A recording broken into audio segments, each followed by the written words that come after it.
हैं। उसके बाद अगर वहां पे भी आपको जॉब नहीं मिलती तो उसके बाद आप नीदरलैंड में बैठे बैठे जर्मनी का जॉब सीकर वीजा अप्लाई कर सकते हैं और यहाँ पे जॉब सर्च कर सकते हैं। बांग्लादेश से हूँ मैं। अब हंगरी में है, स्टडी वीजा से आया। मेरा मास्टर्स ऑलमोस्ट 1 ईयर डन, और 1 ईयर अभी भी बाकी है। तो उस 1 ईयर की बाद मैंने 9 महीने के लिए वर्क सीकिंग वीजा मैं पाऊंगा। तो इसमें मैं कोई अच्छी खासा जॉब ढूंढ लूं मेरा एजुकेशन फील्ड से, लाइक मिनिमम वेजेस की, मिनिमम सैलरी में, तो फिर मैं मेरा टीएरसी एक्सटेंड कर पाऊंगा। लेकिन हंगरी में थोड़ा हाई क्वालिटी जॉब क्राइसिस है, तो और लैंग्वेज बैरियर भी है। तो मैं सोच रहा हूँ इधर से स्टडी खत्म करने के बाद मैं दूसरी कंट्री मूव करूंगा। तो मेरे को आपसे सजेशन चाहिए ये थी, कौन सा देश मेरे लिए अच्छा होगा अकॉर्डिंग टू मी, क्योंकि मेरा अभी भी लीगल टीआरसी है और फ्यूचर में भी मैं पाऊंगा और 9 महीने के लिए।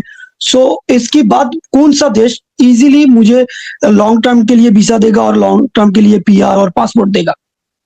आपकी फील्ड कौन सी है नुमान? मेरा जो ग्रेजुएशन था बांग्लादेश में वो पॉलिटिकल साइंस में है, लेकिन मैं अब मास्टर्स कर रहा हूँ इन्वायरमेंटल इकोनॉमिक्स से। नुमान भाई, इसके लिए ये है कि जब आप यहाँ पे डिग्री मुकम्मल कर लेंगे तो अगर आप अपनी फील्ड में ही रहना चाहते हैं तो हम आपको ये रिकमेंड करेंगे कि आपके पास 2 कंट्री ऐसी हैं जो आपको जॉब सीकर वीजा, 2 नहीं बल्कि 3 कंट्री ऐसी हैं जो आपको जॉब सीकर वीजा जो है वो अलाउ करेंगी ये डिग्री मुकम्मल करने के बाद।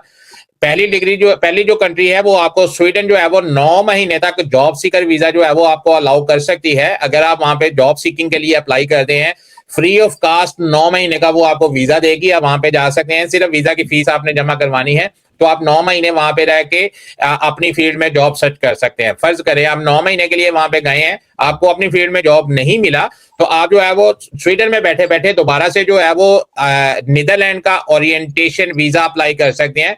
वो भी 1 साल के लिए होगा। आप वहां से स्वीडन में बैठे बैठे ओरिएंटेशन वीजा जो है वो नीदरलैंड का लेंगे। उसके लिए भी आपने सिर्फ जो है वो अपनी जो है वो फीस जमा करवानी है, तो आप नीदरलैंड में चले जाएंगे।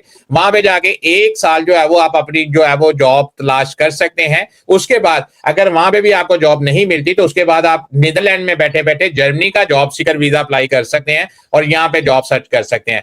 जर्मनी में आएंगे, जर्मनी में आके भी आप 1 साल रह सकते हैं और यहाँ पे भी अपनी फील्ड में जॉब तलाश कर सकते हैं। जिस भी मुल्क में आप बैठे हुए हैं, इसका मतलब ये नहीं है कि अभी आप जो है वो हंगरी में बैठे हुए हैं, आप अभी जो है वो स्वीडन में जॉब नहीं सर्च कर सकते या अप्लाई नहीं कर सकते, या फिर आप जो है वो जर्मनी में अप्लाई नहीं कर सकते या नीदरलैंड में अप्लाई नहीं कर सकते। अभी भी अगर आप जो है वो बांग्लादेश से आप जो है वो स्टडी करके आए हुए हो, अपनी एक सीवी बनाओ, सीवी के साथ साथ एक मोटिवेशन लेटर लिखो। मोटिवेशन लेटर लेके अपनी फील्ड के रिलेटेड जितनी भी कंपनीज हैं आप उनको जो है वो अप्लाई कर सकते हैं। उनको बता सकते हैं कि आप जो है वो हंगरी में रहते हैं, अभी ये आप स्टडी कर रहे हैं, मोटिवेशन लेटर के जरिए उनको बताओ और साथ में उनके जो है वो अपना टीआरसी वगैरह लगाओ कि अगर आपको इंटरव्यू की जरूरत है तो मैं वहां पे फिजिकली आके भी आपको इंटरव्यू दे सकता हूँ। आप जो है वो नॉर्वे में अप्लाई कर सकते हो, स्वीडन डेनमार्क में अप्लाई कर सकते हो, जर्मनी, नीदरलैंड, बेल्जियम में अप्लाई कर सकते हो और इसके साथ साथ आप जो है वो इटली में भी अप्लाई कर सकते हो, स्पेन में भी अप्लाई कर सकते हो, यहाँ पे आपके लिए ऑस्ट्रिया में भी अप्लाई कर सकते हो। ये जो कंट्रीज हैं यहाँ पे आपके लिए काफी ज्यादा जो है वो जगह मौजूद है।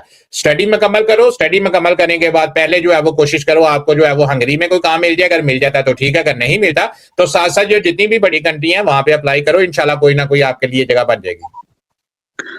भाई मेरा और एक क्वेश्चन था, कर लूं? जी जी, बोले बोले। सपोज टू मैं स्वीडन और नेदरलैंड और जर्मनी जॉब सीकिंग वीजा के लिए अप्लाई किया और मिल भी गया, मैं उधर गया, लेकिन 1 साल में मेरा जॉब नहीं हुआ। फिर मैं उस वीजा से ट्रांसफर होके मैं भी कोई यूनिवर्सिटी में पीएचडी के लिए अप्लाई करूँ तो मैं वो उस वीजा से मैं स्टूडेंट वीजा से कन्वर्ट उधर रहकर हो सकता हूँ?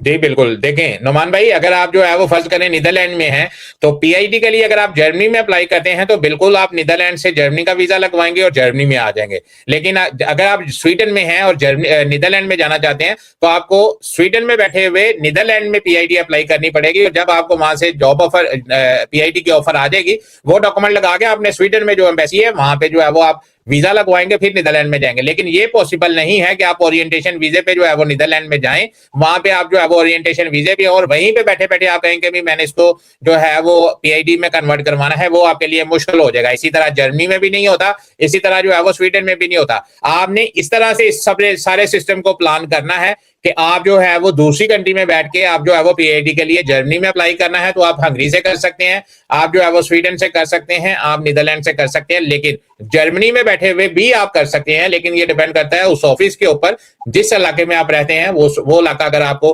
परमिशन दे दे तो पॉसिबल है, और अगर आपको परमिशन ना दे तो फिर ये पॉसिबल नहीं होता। फिर आपको अपनी होम कंट्री में जाना पड़ेगा और वहां से वीजा लेके आना पड़ेगा।